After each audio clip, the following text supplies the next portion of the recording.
శ్రీమతి కందుకూరి రాజ్యలక్ష్మి మహిళా కళాశాలలో దాతల ఆశయాలను నీరుగార్చుతున్నారని హితకారిణి సమాజం చైర్మన్ ఆళ్ల ప్రదీప్ తీవ్ర స్థాయిలో ధ్వజమెత్తారు. రాజమండ్రి దానవాయిపేట శ్రీమతి కందుకూరి రాజ్యలక్ష్మి ఎంబీఏ మహిళా కళాశాల ప్రాంగణంలో హితకారిణి సమాజం చైర్మన్ అధ్యక్షతన యాళ్ల ప్రదీప్ అధ్యక్షతన పాలకవర్గం ప్రతినిధులు మీడియా సమావేశం నిర్వహించారు. డాక్టర్ యాళ్ల ప్రదీప్ మాట్లాడారు. కందుకూరి రాజ్యలక్ష్మి మహిళా కళాశాల ప్రిన్సిపల్ హాస్టల్ నిర్వహణకు సంబంధించి ఏకపక్ష నిర్ణయాలు తీసుకుంటున్నారని హితకారిణి సమాజం చైర్మన్ యాళ్ల ప్రదీప్ మండిపడ్డారు. హాస్టల్ ఫీజుల నిర్వహణ కూడా వ్యక్తిగత అకౌంట్లోకి మళ్లించారని ఆరోపించారు. 1,10,00,000 రూపాయలు సిఎస్ఆర్ ఫండ్స్ ఏ విధంగా వినియోగించారు అనే దానికి సమాధానం లేదన్నారు. హాస్టల్ భవనాలకు లీకేజ్ మరమ్మతులకు కేటాయించిన 60 లక్షల రూపాయలతో ఏ పనులు చేశారో ఇప్పటి వరకు తెలియరాలేదని అన్నారు. హాస్టల్ గదులన్నీ అధ్వానంగా ఉన్నాయని ఆవేదన వ్యక్తం చేశారు.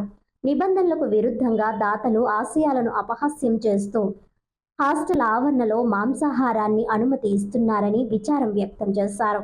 గతంలో హితకారిణి సమాజం ఆధ్వర్యంలో మొత్తం 7 విద్యా సంస్థలు నిర్వహించేవారని, వైసీపీ ప్రభుత్వ హయాంలో జారీ చేసిన జీవో కారణంగా 2 విద్యా సంస్థలు, ఎస్కేవిటి మహిళా డిగ్రీ కళాశాలలు 2 విద్యా సంస్థలు ప్రభుత్వ ఆధీనంలోకి వెళ్లాయని వివరించారు. జీవో ప్రకారం మిగిలిన 5 విద్యా సంస్థలు హితకారిణి సమాజం ఆధీనంలోనే ఉన్నప్పటికీ మహిళా కళాశాల ప్రిన్సిపల్ ఏకపక్ష ధోరణి కారణంగా నిధులు, విధులు పక్కదోవ పట్టాయని ఆరోపించారు.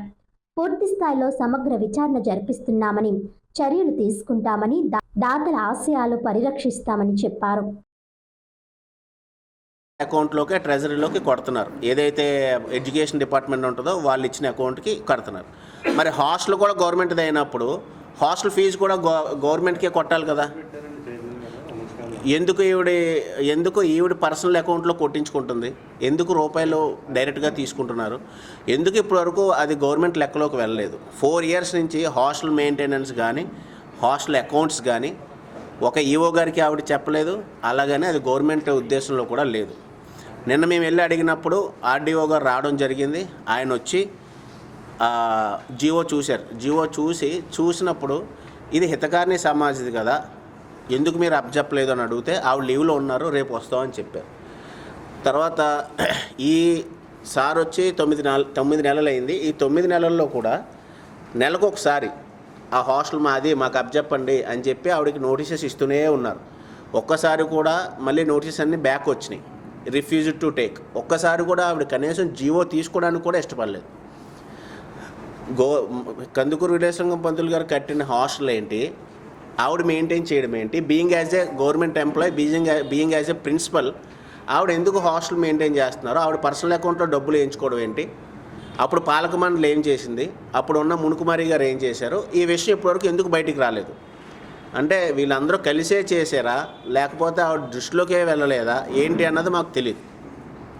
నేను వెళ్ళడం జరిగింది. వెళ్ళి లోపల అకౌంట్స్ ఏమైతే ఉన్నాయో అవన్నీ కూడా పోలీసుల సమక్షంలోనే సారు సీజ్ చేశారు కదా సార్, సీజ్ చేయడం జరిగింది. సో ఈరోజు ప్రిన్సిపల్ గారు వస్తా అన్నారు. ఏం సమాధానం చెప్తారో తెలియదు. అలానే 70 లక్షలు లాస్ట్ టైం నేను ఉన్నప్పుడు 2019లో 70 లక్షలు సిఎస్ఆర్ ఫండింగ్స్ తీసుకొచ్చాం. ఏదైతే శిథిలావస్థలో ఉందో స్టేడియం రోడ్లో ఉన్న SKVT inter college junior college కోసం, దాని తర్వాత వచ్చిన వీళ్ళు ఆ 70 లక్షలని 1,20,00,000 కింద ఎక్స్టెండ్ చేశారు. 1,10,00,000 పెంచారు. కానీ అక్కడ పనులు ఏమీ జరగలేదు. ఆ 1,10,00,000 ఏమైనా ఎటు మళ్ళీయో తెలియదు. అలానే హాస్టల్కి అప్పుడు బాత్రూమ్ లీకేజెస్ కానీ స్లాబ్స్ కానీ హాస్టల్కి నిమిత్తం మేము ఒక 40 లక్షలు కేటాయించడం జరిగింది. అది కూడా ఒక 60 లక్షలకు పెంచారు. కానీ ఇప్పుడు మీరు వెళ్ళి చూస్తే ఆ వీడియోస్ బయట పెడితే బాగోదు, లేడీస్ హాస్టల్ కాబట్టి వీడియోస్ అన్నీ కూడా మేడం వాళ్ళు, మా లేడీ డైరెక్టర్స్ అందరూ కూడా, ఉమెన్ డైరెక్టర్స్ అందరూ కూడా వెళ్ళి తీశారు. కనీసం లోపలికి వెళ్ళాం. అంత అధ్వానమైన మెయింటెనెన్స్. ఇప్పుడు దేనికైనా సరే ఇప్పుడు నేనున్నానండి, మీరు చెప్పారు నాకు ఈ పవర్స్ ఉన్నాయి, మీరు ఎందుకు చేయలేదని అని అడిగారు. Valid question. అలాగా ప్రభుత్వం చట్టం ద్వారా కొన్ని అధికారాలు కట్టబెడుతుంది అధికారులకి. ఆ చట్టంలో ఎంతవరకు ఉందో తన పరిధి ఎంత ఉందో అంతవరకే చేయాలి. ఇప్పుడు హాస్టల్ ఉంది, హాస్టల్ రన్ చేయడానికి మాకు అధికారం ఉంది. కానీ ఎడ్యుకేషన్ డిపార్ట్మెంట్లో కాలేజ్ ఎడ్యుకేషను వాళ్ళు డిగ్రీ కాలేజీలో అన్అఫీషియల్గా ఒక హాస్టల్ మెయింటైన్ చేయడానికి వాళ్ళకి అధికారం లేదు. అధికారం లేకపోతే కోవారంటో వాట్ అథారిటీ మీరు మెయింటైన్ చేస్తున్నారని కోర్టులు కూడా అడుగుతాయి. అది అన్అఫీషియల్గా వాళ్ళు హ్యాండ్ ఓవర్ చేసుకున్నారు. అన్అఫీషియల్గా ఈరోజు కూడా రన్ చేస్తున్నారు. ఏమన్నా మీ దగ్గర ఉంటే నాకు చూపించండి అని చెప్పాను నేను. వాళ్ళు చూపించలేకపోయారు. జీవో చూపించారు. జీవోకి ఎగ్జిక్యూషన్ ఉంటుందండి. ఇది జీవో ఆర్డర్. ఇది ఎగ్జిక్యూషన్ పార్ట్ చూపించండి అన్నాను నేను. వారికి తెలియదు ఆ విషయం.